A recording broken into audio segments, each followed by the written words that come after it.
നമസ്കാരം, പ്രവാസി മലയാളിയിലേക്ക് ഏവർക്കും സ്വാഗതം. ചിലപ്പോൾ ചില സ്യൂട്ട് കേസുകളിൽ നിന്ന് ഇറ്റ് വീണുകൊണ്ടിരിക്കുന്നത് അഴുകിയ മൃതദേഹത്തിൽ നിന്നുള്ള വെള്ളമായിരുന്നു. ഞെട്ടിക്കുന്ന വെളിപ്പെടുത്തലാണ് ഇപ്പോൾ പുറത്തേക്ക് വരുന്നത്. ഇത് മറ്റൊന്നുമല്ല, വിമാനയാത്രകൾ സൂക്ഷിക്കുക എന്ന ഒരു മുൻകരുതലിനായിട്ടാണ്. വിമാനയാത്രകളിൽ എപ്പോഴെങ്കിലും അല്പം നനവുള്ള പെട്ടിയോ സൂട്ട് കേസോ കണ്ടിട്ടുണ്ടോ? ഇനി കാണുകയാണെങ്കിൽ തന്നെ ഒന്ന് ശ്രദ്ധിക്കണം. അത്തരത്തിൽ പേടിപ്പെടുത്തുന്ന വെളിപ്പെടുത്തലുമായി എത്തിയിരിക്കുകയാണ് ഒരു വിമാനത്താവള ജീവനക്കാർ എന്നതും ശ്രദ്ധേയമാണ്.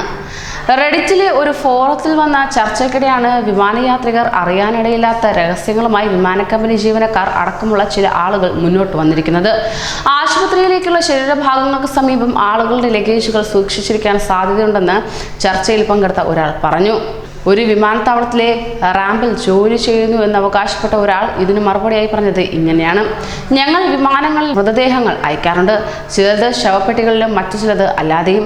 കഴിഞ്ഞ 7 വർഷത്തെ ജോലി കാലയളവിൽ ഇങ്ങനെ മൃതദേഹങ്ങൾ സൂക്ഷിക്കുന്ന പെട്ടിയിൽ നിന്ന് ദ്രാവകം പുറത്തേക്ക് വരുന്നത് താൻ കണ്ടിട്ടുണ്ട് എന്നും ഇയാൾ പറയുന്നു. ഇത് തൊട്ടരികിൽ സൂക്ഷിച്ചിരിക്കുന്ന ലഗേജുകളിലേക്കും പടരും. ഇതുവരെ കേട്ടിട്ടുള്ളതിൽ വെച്ച് ഏറ്റവും ജുഗുപ്സാവഹമായ കാര്യം എന്നാണ് ഇതേപ്പറ്റി ചർച്ചയിൽ പങ്കെടുത്ത മറ്റാളുകൾ പറഞ്ഞത്. എന്നാൽ ഇതേപോലെ റാമ്പിൽ ജോലി ചെയ്യുന്ന മറ്റൊരാൾ ഇക്കാര്യം നിഷേധിച്ചുകൊണ്ട് മുന്നോട്ട് വന്നു. അങ്ങനെ സംഭവിക്കാനുള്ള സാധ്യത വളരെ വിരളമാണ് എന്ന് അയാൾ അഭിപ്രായപ്പെടുകയും ചെയ്തു. മനുഷ്യ മൃതദേഹങ്ങളിൽ നിന്ന് ഇങ്ങനെ ചീഞ്ഞൊലിക്കാനുള്ള സാധ്യത തീരെ കുറവാണ്. എന്നാൽ കടൽ മത്സ്യങ്ങളിൽ നിന്ന് ഇങ്ങനെ സംഭവിക്കാമെന്നും ഇയാൾ പറയുന്നു. കൂളറുകളിൽ നിന്നാണ് ഇത്ര മത്സ്യം കടത്തുന്നത്. 90 അല്ലെങ്കിൽ 180 ഡിഗ്രി തിരിയുമ്പോൾ ചോർന്നൊലിക്കുന്നതായി കുറച്ച് ചിലവേറിയ കൂളറുകൾ മാത്രമേ ഉള്ളൂ.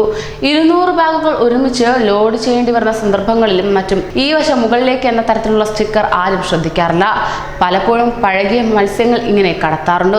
രക്തം ചോർന്നൊലിക്കുന്ന ഒരു സ്യൂട്ട് കേസ് തുറക്കാൻ ഒരിക്കൽ നിർബന്ധിതയായതിനെ കുറിച്ച് ഹീത്രോ വിമാനത്താവളത്തിൽ ജോലി ചെയ്യുന്ന ഡോക്ടർ സ്റ്റെഫാനി ഗ്രീൻ വിശദീകരിച്ചു. രക്തമൊഴുകുന്ന ആ സ്യൂട്ട് കേസ് ലഗേജുകളുടെ അവസാന ഭാഗത്തായിരുന്നു.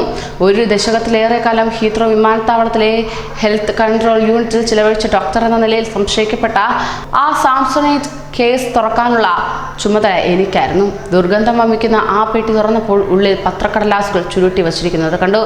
രക്തമൊഴിക്കുന്ന ഒരു കടലാസ് പാക്കറ്റും അതിനുള്ളിൽ ഉണ്ടായിരുന്നു. കുരങ്ങൾ എന്ന് തോന്നിക്കുന്ന ഒരു ജീവിയായിരുന്നു അത്.